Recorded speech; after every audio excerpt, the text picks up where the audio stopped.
Last ये प्रस्तुत गीत में विरह श्रृंगार का बहुत ही खूबसूरत रूप देखने को मिल रहा है। खूबसूरत से यहाँ मतलब है परफेक्ट। परफेक्ट से मतलब यह है कि at the time of separation नायिका अपने उस पॉइंट पर जहाँ से उसे लग रहा है कि वो बिखर जाएगी और वो खुद को संभालना चाहती है, अपनी उम्मीद को खोना नहीं चाहती, लेकिन वो जो जिस पीड़ा में है, जिस विषाद में है, उसको वो इग्नोर नहीं कर पा रही।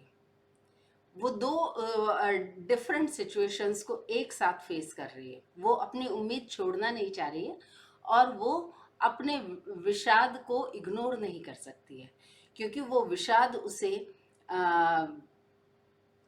उस स्थान पर ले आया, उस सिचुएशन में खड़ा कर दिया जहाँ पर वो कभी भी बिखर सकती है।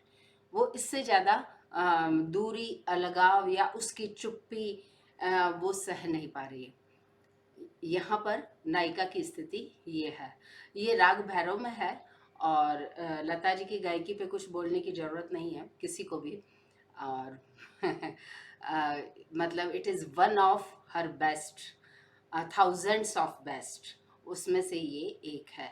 मैं अक्सर कहती हूँ कि यदि भगवान कृष्ण के 16,000 रानियाँ थी तो वो 16,000 रानियों को लता जी अपनी आवाज़ और अपनी समझ, अपनी अंडरस्टैंडिंग, अपने विज़न, अपनी दृष्टि से उन्हें साकार करके गई है हमारे सामने।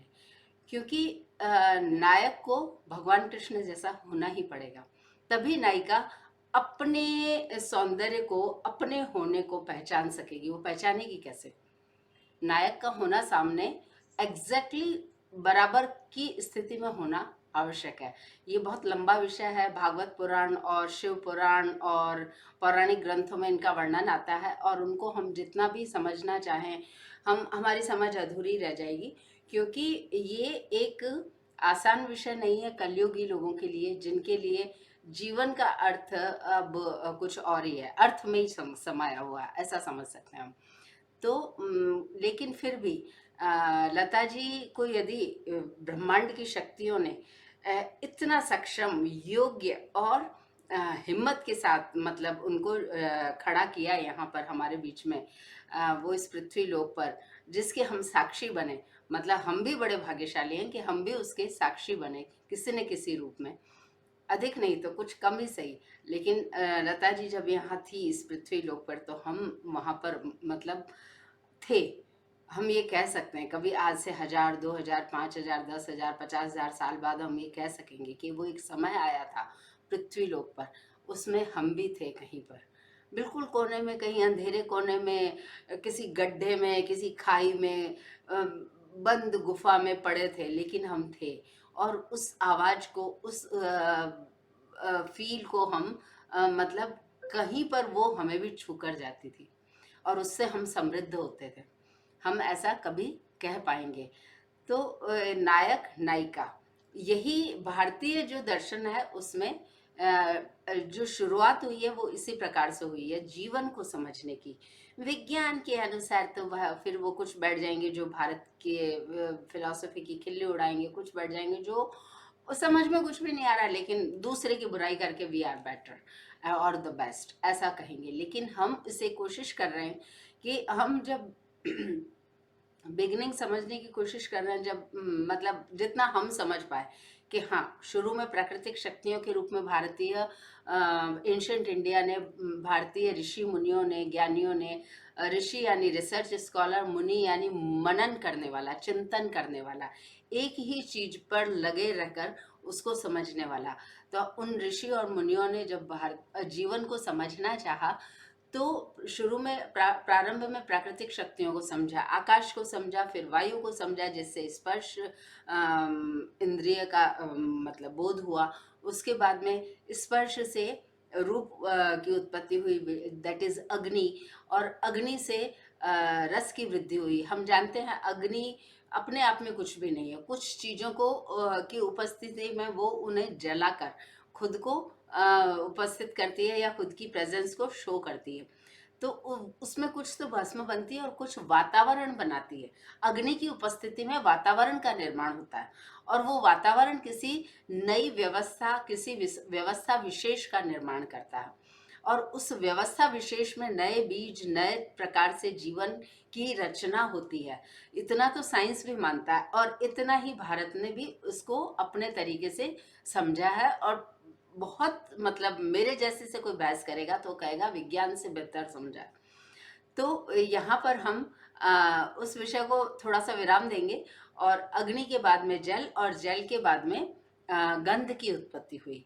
यानी कि दिमाग, वो जो शक्ति थी, गंध तो पहले से ही होगी, मतलब गंध कोई ऐसा तो नहीं है ना कि मतलब सडनली प्रेजेंट होगी, लेकिन वो समझ में तब आने लगी। और जब समझ में आने लगी, गंध जब तक हमें आती रहेगी जीवन की, तब तक जीवन पुनर्निर्माण करता रहेगा, जीवन सनातन रहेगा, कलयुग की नहीं चलेगी जब तक गंध आती रहेगी। मेरे प्रोफेसर है आनंद किशोर आचार्य सर, और उन्होंने जय कृष्णमूर्ति पे लिखा है कि जय कृष्णमूर्ति यह कहना चाह रहे हैं कि हम सब बासी हो गए। तो पौराणिक ग्रंथों में यही बात कही गई है कि कलयुग में जीवन बासी हो जाए, क्योंकि वो वही वही वही वही जीवन जी रहा है, उसमें हिम्मत नहीं, करेज नहीं है किसी भी नई चीज को एक्सपेरिमेंट करने का। और यदि कुछ लोगों में करेज है तो उसके अनुकूल वातावरण नहीं बन रहा है, तो उनका करेज मतलब एक तरीके का हताशा, या मतलब एक प्रकार का उससे कुछ वातावरण नहीं बन रहा, ये मतलब है। तो ये मतलब भारत में ये चीजें बहुत पहले से ही समझी और जानी जा चुकी है। हम लोग तो जब वही कुछ नहीं बदल सके इस स्थिति को, तो हम कैसे बदलेंगे? लेकिन हम हमारी चीज को शेयर जरूर करेंगे। शेयर करना जीवन का एक प्रकार से सम्मान है। नमस्कार। नमस्ते करना, उससे अपने आप को जोड़ना। ये मेरा दायां भाग है मस्तिष्क का और ये बायां है। दायां शिव है और बायां ब्रह्मा जी, और विष्णु भगवान कहाँ गए? वो दोनों में, दोनों के साथ लेकर चलते हैं। विष्णु भगवान बहुत चतुर है, उनको चतुर होना पड़ेगा। दायां भाग जो पहले से है, सदा से है, सर्वदा है, शिवलोक है, और ये बायां जो वर्तमान है, ब्रह्मा जी है, कॉन्शियस माइंड है। तो हम उसकी बात हम उस प्रकार से समझने की कोशिश कर रहे हैं। क्यों? क्योंकि हम उस जिस समय और स्थान में हमने जन्म लिया, वो स्थान कितना भी अंधेरे से भरा था, कितनी भी उसमें सीलन थी, कितने भी जीवन के जो निशान होते हैं वो सारे समाप्त थे, लेकिन वहां कहीं लता जी की आवाज आ रही थी। लता जी की आवाज आ रही थी मतलब उनकी पुकार थी। उनकी पुकार थी मतलब उन्होंने एक, उनके पास एक दृष्टि थी जो वो रचना कर रही थी। तो लता जी ने क्या किया, 16,000 पत्नियां जो भगवान कृष्ण की थी, वो कृष्ण के समान ही होंगी। नायिका को नायक और नायक को नायिका के समान ही होना पड़ेगा, जिसे भारतीय संगीत में सम कहा गया है। सम के बिना किसी भी जीवन की कल्पना नहीं है, फिर वो कुछ और ही होगा। खैर, ये विषय हम और दोबारा समझने की कोशिश करेंगे। तो यहाँ पर हम लता जी की जो हजारों हजारों, भगवान कृष्ण की जो 16,000 या 50,000 जो नायिकाएं उन्होंने उनके जीवन में थी, गोपियां थी, हम उन यशोदा मैया थी, उन्होंने माँ के ऊपर भी कितने सुंदर सुंदर गीत गाए। तो वो सारे उन्होंने जो भागवत में है, जो पौराणिक ग्रंथों में, उन्होंने एज इट इज उसको निकाल दिया है, खड़ा कर दिया है। खैर, ये विषय लंबा है और इससे ज्यादा हम इस पॉइंट पे बात नहीं करेंगे, लेकिन हम जरूर हमारी बात शेयर करते रहेंगे। विरह श्रृंगार, वियोग श्रृंगार, एट टाइम ऑफ सेपरेशन, जब एक पेयर एक दूसरे की कमी को सबसे ज्यादा फील करता है, तब वो सबसे ज्यादा बॉन्डिंग, उसकी बॉन्डिंग सबसे ज्यादा स्ट्रांग उसी समय होती है।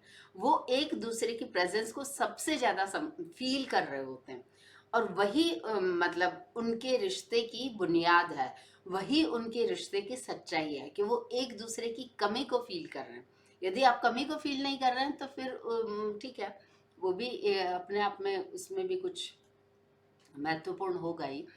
पर यहाँ पर हम प्राचीन भारत के अनुसार जीवन को समझने की कोशिश कर रहे हैं।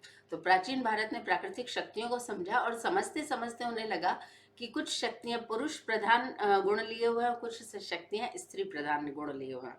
लेकिन जो स्त्री प्रधान है उसी का सर्वस्व वर्चस्व है, और उसको उन्होंने पार्वती नाम दिया, और पुरुष प्रधान को उन्होंने शिव रूप समझा। और उसी के अनुसार फिर अनेकों अनेकों अनेकों अनेकों कथाओं का निर्माण हुआ। तो ये सेपरेशन टाइम पीरियड का वर्णन था इसमें। और यहाँ पर बॉन्डिंग कितनी स्ट्रांग है, इसको थोड़ा बहुत हमने कुछ बहुत दूर दूर से इस गीत की फील को प्रेजेंट करने का एक ईमानदार कोशिश की हमने, हमारी तरफ से ईमानदार कोशिश की।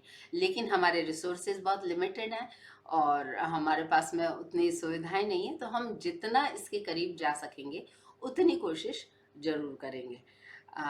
जीवन शक्तियों का खेल है, यदि शक्ति हमारे पास में कम पड़ रही है तो हमें उसी के साथ अब एडजस्ट करना पड़ेगा, लेकिन अपना काम करते रहना पड़ेगा।